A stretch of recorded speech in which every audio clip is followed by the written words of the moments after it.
goal kicker, Taylor Walker, with a welcome off. Here's Roselli. Roselli kicks the goal. Handball to the excitement machine, McLeod. Left foot goal. Oh, don't tell me. He's a superstar. Don't tell me. Oh! He's yet to kick an AFL goal. Oh, the velvet curtain. Walker, he's a colossus. He's kicked 5. He's been a handful. He's been the difference. To cover himself in glory. He's coming back. And got there. Welcome to this very special edition of the Proper Crows podcast. Thank you very much for joining us, whether you're listening on Apple Podcasts, Spotify or YouTube.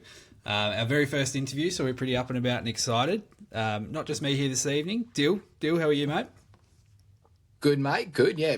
Pretty excited. Something a bit different. So, it's good. It's good. Absolutely. And, of course, if you're watching on YouTube, you can already see his smiling face sitting there. But we are also joined by the man behind the sacks in the pregame at the Adelaide Oval, pregame at Adelaide Oval, Matt Sammut. Thank you very much for giving us a bit of your time and joining us. Welcome to the Proper Crows podcast.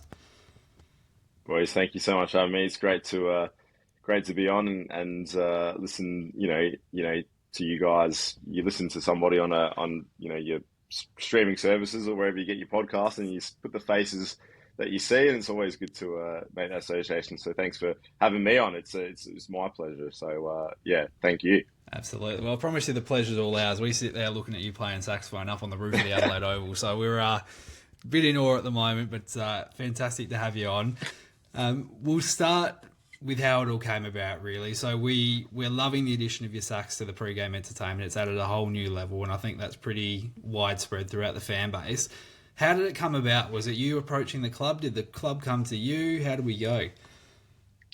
Oh, yeah, look, I mean, I wish I had more confidence in myself to approach the club. That I would love to tell that story, but the truth is,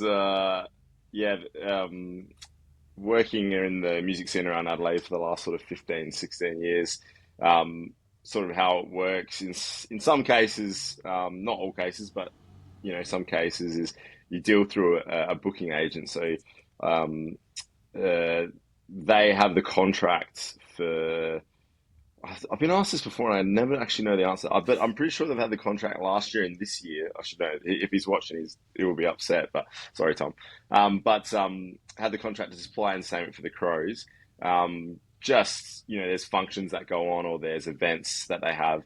And essentially what happened at the end of last year was I got a message and then a phone call sort of saying, hey, look, I've had a call from the club. There's been, sort of talk about the pre-game and putting some ideas forward. And this happens, I don't know, 20 times a year. Okay. So as a muso, there's stories of, I could have done this or I should have been asked to do that or that. And, when they don't come out, then they're not good stories. So essentially, I just sort of said, yeah, no worries, put me forward. I'm keen. I'm a Crows fan. Didn't think anything of it. There was just I there's no way I could have predicted, what was going to happen. And, a month or so later, got a call and they go, oh, look, they've gone through the list of what we put forward. They're keen to have a chat with you. I was like, oh, okay, that's sort of further than I thought it'd get. So then, I went and met up with some of the guys at the club that deal with the match day sort of aspect of it. So there's different sections and whatnot. So the guys I deal with all the match day crew, so they make sure everything runs smoothly. So had a good chat with them and they were pretty keen, and we sort of had a talk for an hour, and then it still wasn't locked in. I went away, and a few weeks later, it all sort of just, they said, yeah, we're gonna go ahead with it. And I was like, oh, sick, but it's still I still didn't believe it, until I was on that roof, I was just waiting for that tap on the shoulder to be like, yeah, it's not happening. It's, anyone that's sort of in the creative industry would probably appreciate how close you can get sometimes, and it doesn't come off. So it was nice that this one worked out for sure. Yeah, no, absolutely. That's great insight of the background. And it's probably, one of those things where it probably got your hopes up and then it kept building and building. But in the back of your mind, you're like, oh, it might get ripped out from under your feet. But very glad that it's come to fruition, and you've certainly done a great job and run with it so far. And we're looking forward to, in the future and see what else we can do. So you've been doing music. Definitely. Yeah. So you've been doing music for quite some time. Has it always just been the saxophone, or a range of instruments, or? Oh, I wish I was more talented to play other instruments, but I'm a one trick pony, unfortunately. So for me, I tried the piano, and to my mum's disappointment, it wasn't really my thing. I'm probably not intelligent enough to do have two hands doing two different things. And then the guitar was the other one I tried, and that was too big for me as a kid. And sort of, I don't know, got to primary school and just decided, well, I didn't decide, but I got shown the saxophone, and I thought, well, my parents luckily were pretty good at pushing. Like, they thought there was value in learning a musical instrument. So I said, well, if I'm gonna have to do something, like, I want it to be the saxophone. And there was a bit of pushback, and like, oh, I don't know, are you going to practice? Are you going to do all that sort of kid stuff? And then sort of got my saxophone, had a few lessons, came home pumped, put it all together, like, how cool is this? And then probably as an adult now, I realized that there was a nice little gentle, shove by my mum to go, oh, like, that back room, that'd be a good place to practice. I reckon that's where you're gonna practice. And I was like, oh yeah, okay, cool. Not probably knowing that it would sound horrible. So a shout out to them for sort of putting up with all the hard stuff as you're learning. But just in answer to the question, I guess, saxophone. That's been my sort of longest relationship, I call it, in my life. And just like any relationship, it's had its ups and downs. I thought I'd quit a few times, and it's sort of just. I actually spoke to someone the other day that inboxed me on Insta, and she's a saxophone teacher at a school, and I just said, like, it's not me just trying to play it down. I honestly, like, it's the truth. Like, there's a lot more talented people out there. Like, anywhere, there's probably a 5-year-old kid that's more talented than me. But the hard work and the persistence and just like finding your lane, that's sort of what if anyone's, thinking about taking up music or even just doing it as a hobby, like, you don't compare yourself, just stick with it, because everyone has something to say, especially in music. So That's a pretty good takeaway there, actually. So, but I like the message of it's like the longest relationship you've ever had, because definitely I like to say I play a little bit of guitar, and I'll tell you what, it's a real love hate sometimes. So mate, I do get that.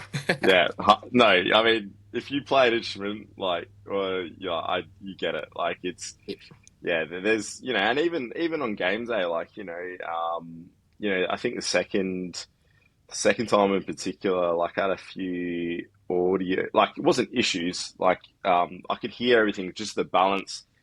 Being on the roof was actually really good because it was quiet, but then that first one, when I had people around me, that actually threw me. It wasn't as clear, and I remember I finished and I was not happy, and I just had to stop myself and just go, hold on a second, like, you're like, you can't do anything about it. It's done. Yeah. And two, like, it's people watching. Like, I was just pretty like, I'm not upset with anyone else, just myself, just because I thought, it wasn't as good as that first time. So, as you said, Dill, like, it's just that it's that love hate. So we get through it. No, look, you wouldn't be able to tell you've ever had any issues, because it's always been absolutely banging every single game day. But you sort of answered the question before, but have you always been a Crows man? Always? Yeah. Nah, look, if I'm you know, if the hand's on the Bible and, you know, someone's going back through my history, when I was 3, I think I'd followed the Kangaroos for 6 weeks because my older cousin, you know, was a big Kangaroos fan. And, you know, I've got 2 older sisters. So, you know, I just wanted to, you know, connect with my older cousin. Yeah. But yeah, like, actually, and I was a big fan of, you know, because Wayne Carey used to be the guy, you know, and then he ended up going to the Crows anyway. So I was like, oh yeah, like nah, like Yeah. yeah, I'm done with the Kangaroos. So I made a good choice. But yeah, most of my family's Crows. It's probably 70-30 Crow sport. So yeah, I do have a few uncles that are, you know, sort of probably wishing I was playing for the other, you know, team in town. But no, always been Crows. And yeah, I was crying at the MCG in 2017. So yeah, I think we all were, unfortunately. yeah, I'm right with everybody. Like, you know, and Yeah. that's the hardest thing with when, especially this season, when you're doing all right. Like, there's just a bit in the back of your head that you go, yeah, you know, Yeah. wasn't that long ago. You know, it wasn't really, was it? I was in year 12, so yeah, 2017. It still hurts like it was yesterday, but Yeah, it is what it is. We'll get back soon, I hope. So, I hope so. Was Wayne Carey the favourite player growing up? He was one, but definitely Yeah. like Andrew McLeod, Mike Rashuda. You know, I mean, watching those guys, but also, you know, I saw one of Texas' first games. You know, sort of those guys that are my age. You know, 32, 33. You know, like sort of like those watching them, because you associate with age, I guess. Just like they're the ones probably in the more recent history that have been favourites. You know, because you just get to, you know, you see them from the get go. Like Charlie Cameron's first game, I remember watching that, and I remember watching his first tackle, and I was like, oh, this is so good. And you know, when he left, that hurt. But That did hurt. I definitely I've got some really random players I've loved over the years, like Luke Brown was one of my favourite. Graham Johncock, he was like just elite. You know, obviously loved Rory Sloane and those guys, but yeah, Luke Brown for me, and David McKay. You know, because I probably see a lot of myself in them, like a lot of people that you go, oh, they don't even know who you are or how you play in AFL, or, you know, I guess I sort of relate to those guys with, you know, being in music. There's a lot of things, you know, I sort of been lucky enough to do that no one would ever believe, because, you know, I'm just some bloke that plays saxophone, but, you know, you somehow get there. So, and this is like another one. That's why I think I said in one of the meetings, I feel like I'm the David McKay of the saxophone scene in Adelaide. Like, everyone's going like, what? How's this bloke got there? But he's played like 300 games, you know, and it's like, yeah, I've been doing this since I was 8, you know, but yeah, like someone's just, you know, decided, hey, I want to talk to you on a podcast. I'm like, oh, that's awesome, you know, like, you know, so like for me, it's just been a real interesting ride as well. Yeah. So you've touched on a couple, couple sad moments like 2017 and Charlie Cameron leaving. Have you got a favourite moment though? A favourite moment? Yeah. Okay, so random, but yeah, one that sticks with me is Josh Jenkins when he kicked that goal that hit the post, but the siren sounded. So the next day, I was playing at a pub, DJing at a pub, and he rolls in, and I was like, with Tom Lynch, and I was like, and I got a photo with him. He was so nice, and it was just like, I didn't even know what to say to him. I was like, oh my God, like Josh Jenkins, like, but it's just the fact that the night before, like, I saw that, and then the next day I've got a photo with him. That's a favourite moment, probably in terms of just football related. Look, probably making that grand final, that was unreal. Like the town was buzzing. So unfortunately it didn't go the way, you know, but getting in was actually so good, you know, and especially after everything with like Phil Walsh and, you know, all of that, to see that team sort of get through. So yeah, that was a highlight.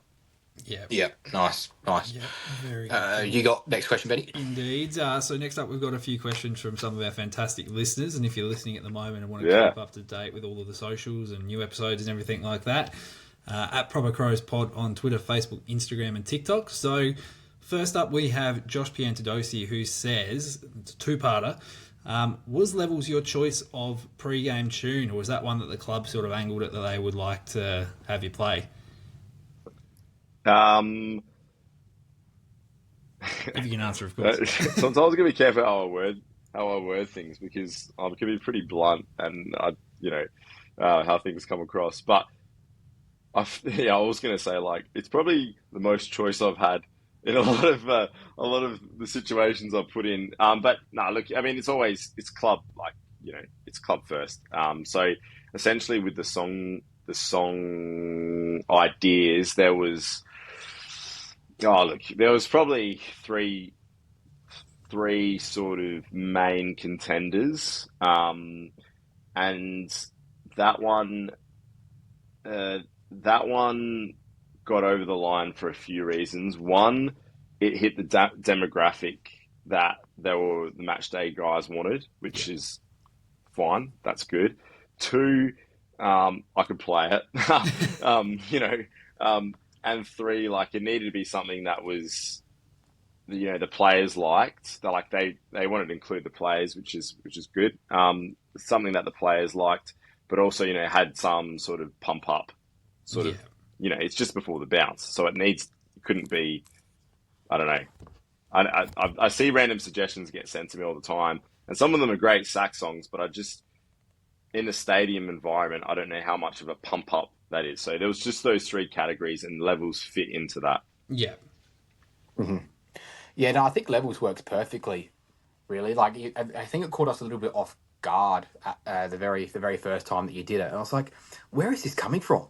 And then we looked up, I'm like, oh, there he is up there. So it's become a pretty big staple. And I think, looking back on it, it's probably the perfect song, really. So yeah, I appreciate that. Like, It's probably the most opinionated thing people sort of have to say, like, which is sort of nice.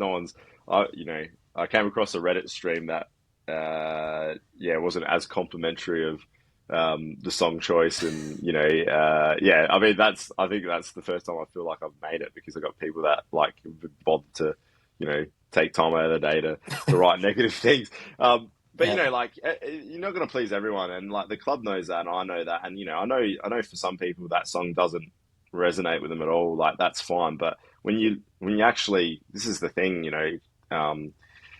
that no one, unless you're there, like, you don't know this stuff, or I guess I'm telling you guys, so I guess people do listen, but it's not a random thing, like, it's thought out. There's got to be, there's a reason we picked that, or the club and myself came to that, and the logistics and sort of all how that all sort of fits in is a big part of it as well. So yeah, look, I thought it ticked most of the boxes. I thought that there was other close ones, but I just think part of me also thought, like, Toyota have nothing to do with it, but I just thought something around Toyota being a sponsor as well, and good feeling, what a feeling, good feeling. Like, I sort of thought down the track that could, if anyone ended up caring, I thought that could be a good link. So I know the ABC Sport sort of picked up on that, but yeah, I just I thought, that ties in sort of as well. So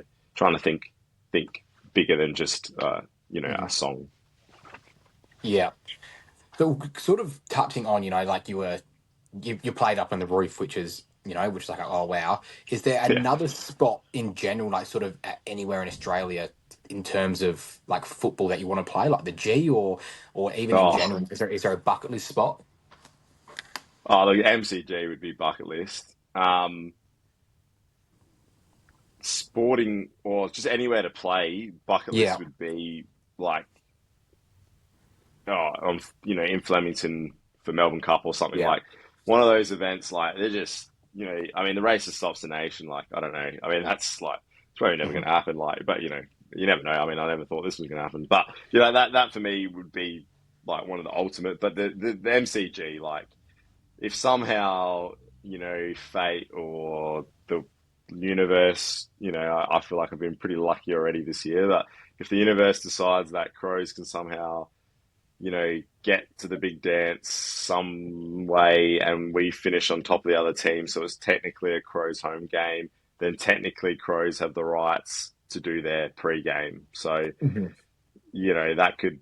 that's a small glimmer of hope I have. But yeah, I don't know I don't know if the MCG has a roof climb though, so I don't know how that would work. But Yeah. I'm sure they'd figure it out. I'm Get you sure up on they'd the zip figure it line out. coming down, Yeah, mate. because I think from memory, Richmond had their They pre-game did. stuff with the drums and everything in They did. 2017. Yeah. Yeah. Yeah, so I'm So, I'm sure if we make a grand final, it's hopefully some strings can be but pulled because there wouldn't be anything better, I don't think. well, that's a great point you bring up because I remember seeing that and being like, "That's cool," but I mean, who knows? I mean, look, yeah, you don't have enough time to go through the ins and outs of the stuff that about what AFL does and doesn't want and all the stuff. It's crazy. But yeah, like I thought we finished on top of Richmond that year. We You did. did, Look, we yeah. finished minor premiers. We finished But yeah, first. So I so remember but sitting there thinking, like, what is going on here? Because why is this yeah, happening? yeah, and like, so how did they get the drums? So yeah, it's just. I don't know. So anyway, yeah, it's an interesting thing. So I think when it comes, like I've already been told, like as soon as the regular season's over, like essentially it's AFL takes over, and there's things that need to be. It runs through even another step too. So Hmm. I think everything should be smooth sailing. But yeah, it's an interesting thing. But yeah, man, MCG, like, oh, I don't think I'd sleep for a week. That'd be just nuts. So yeah, let's hope so, eh? Fingers Yeah, crossed. maybe just like running back to sort of you're gonna once it comes finals and it's an AFL thing. How about Yeah. in terms of like sample or anything? Maybe sample finals. Would that come through under the jurisdiction that you're in, or something a bit different? Um, in terms of playing for the Yeah, sample, yeah, that is a completely. million dollar Yeah, question. I don't know. Yeah, yeah. that's something. So that's something that would need to be sort of worked out with the Discussed, I club, I guess. think. Yeah, Yeah, yeah, yeah, not sure. Not sure. Good yeah. question.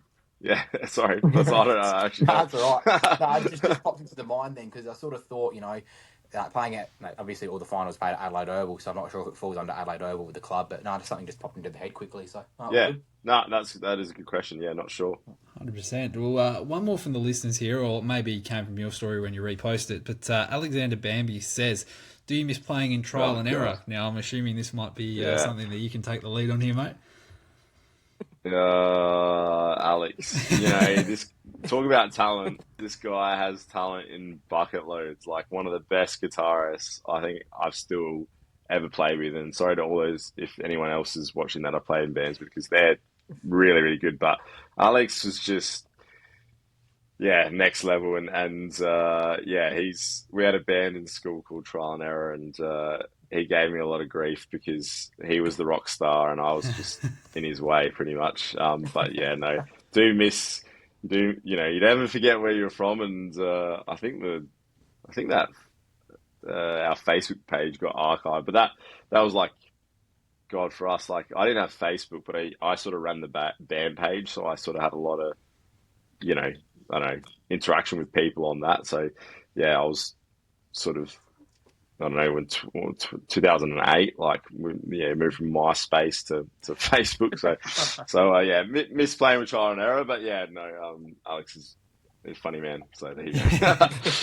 Yeah, absolutely. And lastly, before we do let you go, mate, if there's anything you want to plug, any socials, any gigs or anything, the floor is yours for anything you might want to plug. I see you do play regular spots at the Highway. Yeah, I do. Yeah, I'm at the Highway sort of every Sunday. Yeah, pretty much just check out Matt Sammut. I'll post where I'm playing and or you can just inbox me or whatever. But yeah, definitely check out Matt Sammut on Instagram or Facebook. But yeah, anyone that's watching that might not have like you said at the start, follow the Proper Crows podcast, get around people like yourselves. This is what it's all about. Like we all love the club and get around it. And like even big shout out to the Poorly Drawn Crows, Tom from Poorly Drawn Crows. You know, he's like been such a big supporter, and it's been great to collab with him. And you know, he's done all this effort to spend hours doing these drawings, and like I just feel like, man, what have I sort of done to deserve this? But so all these people just if you see AFC or you see a podcast or you see a fan page, like just get around it. Like it's there's some amazing people doing great things, and we all love this club. So yeah, just support. It's the biggest thing. Plain and simply, very well said, mate. So, yes, thank you everyone for listening. As Matt just said, keep an eye at Proper Crows Pod on the socials. Plenty more content to come through the season and hopefully deep into the season. Dill, thank you very much for jumping on, mate. No worries. Thanks for having me, and thanks to Matt for jumping on. It's been an absolute pleasure to, find a little bit more out about you and how it all came along, because you've been a very big asset to the pre-game stuff. We've been absolutely loving it. So thank you. Thanks, lads. Absolutely. And just before we head off, we'll let you do what you do best, mate. So we'll let you take the floor. We knew we weren't going to get you without the saxophone laying nearby, so we'll let you take it away.